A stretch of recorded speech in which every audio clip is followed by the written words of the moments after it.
Stalking Survival, so part 3.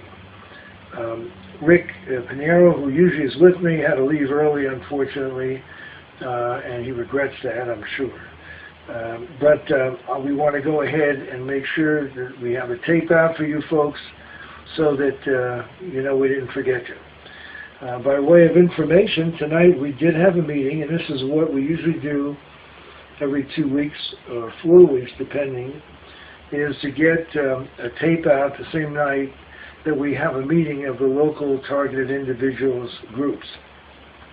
Now, there are a couple of things I want to tell you, but let me give you a little bit of background about the Organized Stalking Survival or Targeted Individual group that met this evening. We had 3 additional people come down in a carpool from the East Bay area who have been targets, and each one of their stories is another nightmare story, and each one of them is very credible.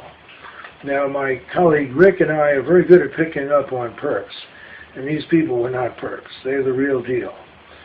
And the meeting went very well. They were just happy to be here for the hour and a half or 2 that they were here. As I look back, I wish we had spent more time with them, but unfortunately we couldn't. We're lucky to have my professional taping man, Nitesh Patel, who has dropped everything and even postponed for an hour his bowling game so that he could tape this for all you folks this evening. And I want to tell you a little bit about the things we talked about in this meeting. Now, one of the things that is very important for people to remember is this.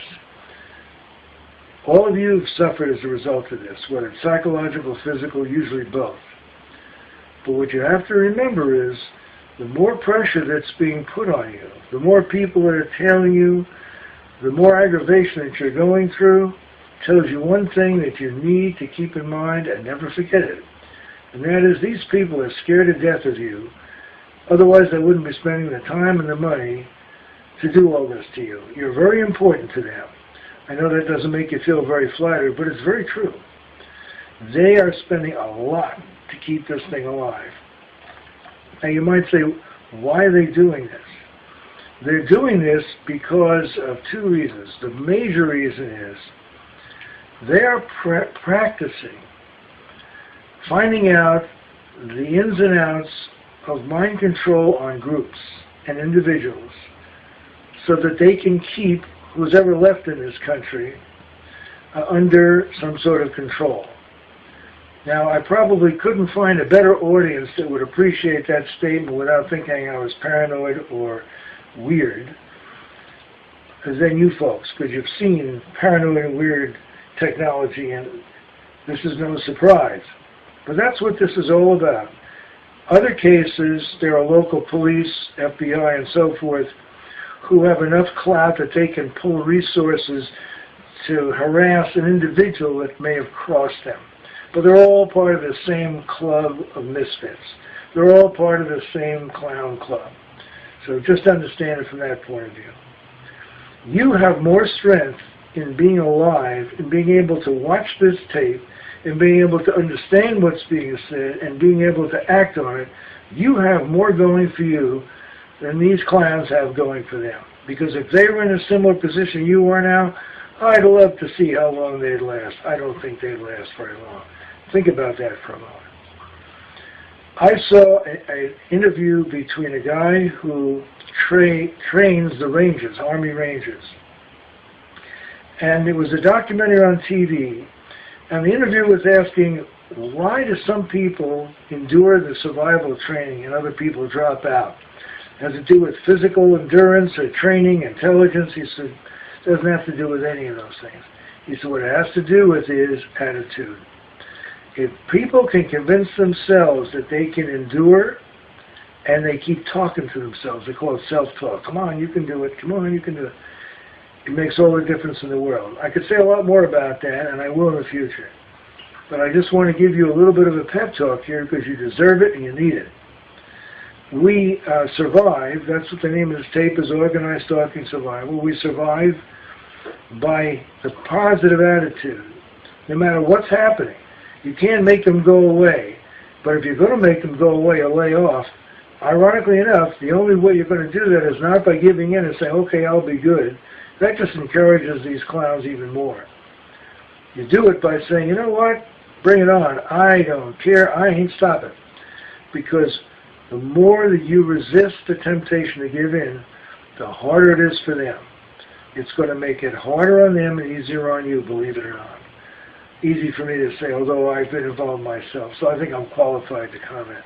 But I haven't been hit as hard as some of you. The other thing I want to tell you is be very suspicious of people you don't know. You can drive yourself crazy. There are things to look for. I'll be very honest with you. I am extremely suspicious of each and every online stalking or harassment group that exists. And I'm suspicious of them for the following reasons. One, years ago, when I first got involved with these groups, the moment I started to raise pointed questions, somehow the group leader or leaders found some excuse for forcing me out of the group. I've seen variants of this most recently. That's why I left the last group I was with. What better place to keep track of the victims and know exactly what they're doing? What better way to program them to be than to be the systems operator for an online group? That's where they get their information, and that's where they program you. The other thing about these online groups, they are very good at letting all kinds of garbage information in. You see these discussion threads. If you weren't schizophrenic before you started to read them, you will after, because they talk about everything under the sun and so forth, and it only aggravates the disorganization of the thinking of the people who are in the group. Third thing is, what they should be doing is showing you how to survive, not just, oh, that's a terrible thing. Well, you might try that shield, and I don't know about that. Well, what do you think? Nonsense. They should be giving you an online manual, how to survive government harassment. And we're getting together something like that for you guys. The important thing is, do not give in. Develop a routine every day, however crazy it may sound. Go to bed at the same time. If you can't close your eyes and you don't fall asleep, get up, get a glass of warm milk, go back to bed. If you don't fall asleep in 30 minutes, get up again. In other words, follow routine. Even if you can't force yourself to do something during it, but follow a routine. Next, take notes on everything. Take notes on everything, write everything down. Carry a smartphone. If somebody gives you a hard time, you're not sure, just hold it up, punch the thing, and see what happens. Because one thing these people are scared to death about is exposure. And there are other techniques as well.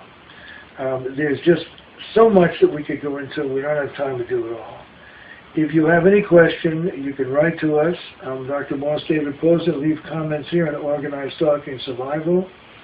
And I will be more than happy to answer any questions or comments you may have. So, good night, God bless, and don't give in to evil.